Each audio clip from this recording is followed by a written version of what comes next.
Magandang umaga po. Ang kampanang ito po ay sabi ng mga parents namin dito sa aming barangay, ito daw ay noon pa na nag-donate yung mga concern sa education dito sa aming school. So, estimate namin is binili ito mga 1940s, but yung aming source nagsabi na maring older pa. Kasi ang unang establishment ng school daw na hindi pa formal ay nandyan na ang bell na ito. And at the time of yung Spanish War, World War II, nariyan, ginagamit na yung bell. Or maybe older pa daw. And sa time na yon, kung paparating ang mga Hapon, ay tinatago muna yung bell sa tinatawag na irid or small na cave. So, ang bell na yon, sabi ng mga matatanda, simula nang sila ay nasa elementary days, hanggang ngayon, iyon pa rin ang ginagamit. So, bali nung mga panahon pala ng parang gera, ang mga pagsakop ng Hapon sa atin, ito yung naging form ng communication ng mga matanda. Binabagting nila pagka merong may activity or kung paparating na yung kalaban or yung iba pang forms of communication. Kasi yung tunog ay malayo ang marating. Madali siyang mapakinggan. Opo. Paano, sir, nawala itong kampana po? Okay. Paano ninyo po na-discover po? Opo. Simula ng July 2024, pumupunta na yung mga teachers, bumabalik na sa school, kaming teaching staff, para mag-prepare para sa school year to 2024-2025.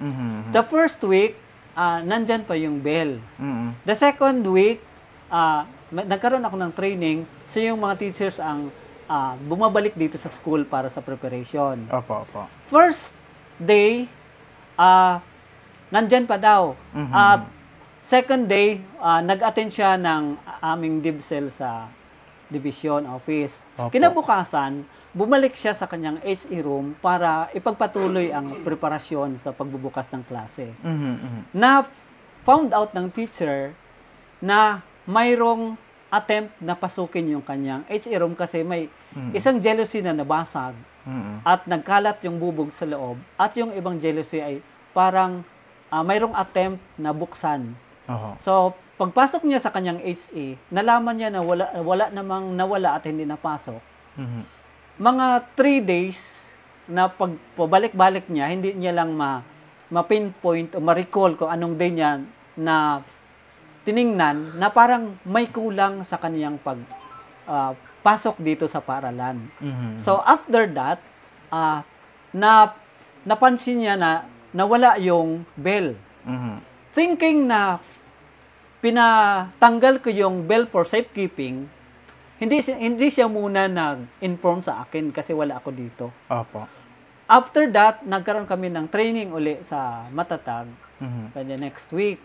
So, hindi kami gaanong nakabalik dito ng 5 days or 6. After sang training, weekend, dito na kami ng 2 days na weekend. And then, hindi namin talaga napagtuunan ng pansin ang bell kasi thinking na yung bell ay walang makakukuha. Kasi yun ay parang property ng community at school.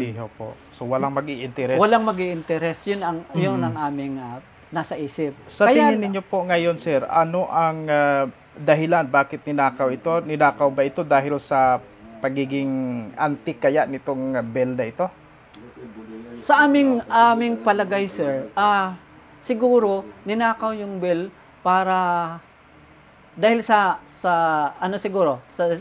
ito ay antique, pwedeng ipagbili or whatever kasi hindi naman ito pwede gamitin nilang personal. So most probably yung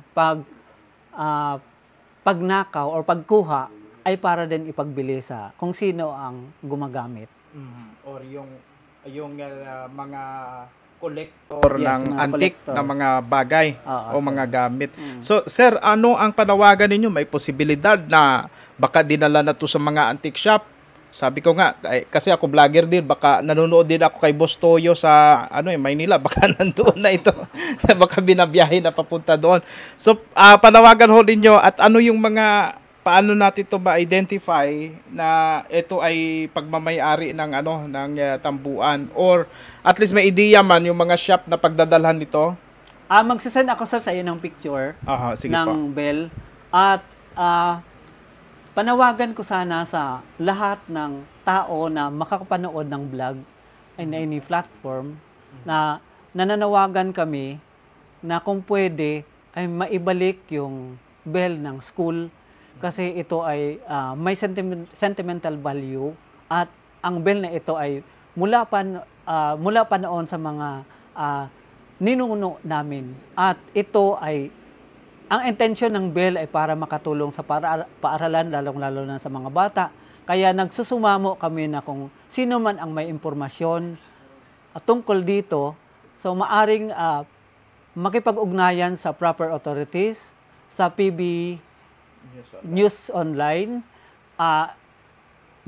iba-ibang media outlet, or sa amin mismo dito sa school or sa DepEd, para ma-facilitate kung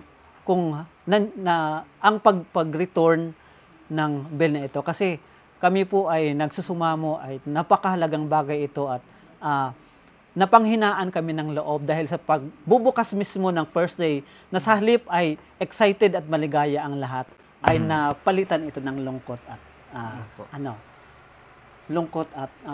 parang panghihina. Panghihina. Okay. Panghihina, sir. Opo, sige. Maraming salamat po, sir. Thank you very much po sa opportunity na may air ang aming hiling, at sana po ay mai-grant. God bless po sa lahat. Sige po, sir. Ay, ako ro ginasugo karon ni Ma'am Evangeline Ikiniya nga.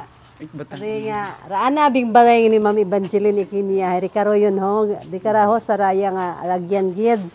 Hay, raang ubra karon ay kaagi kami kana.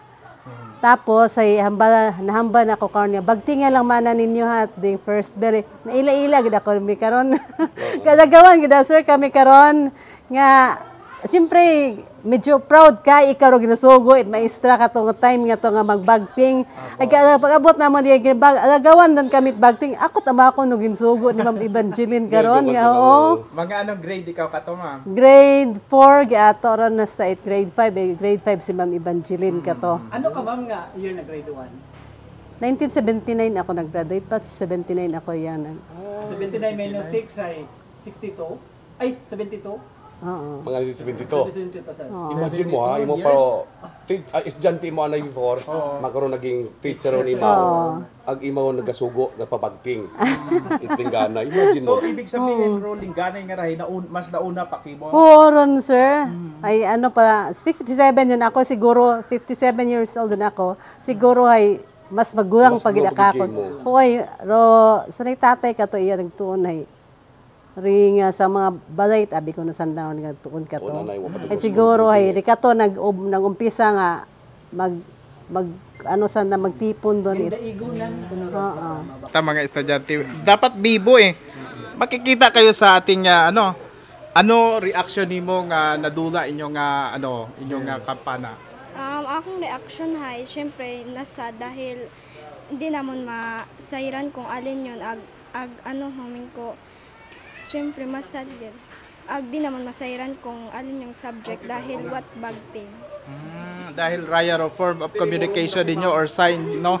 Pagka mag-recess, mag-change subject, mamaro, no? Oo po.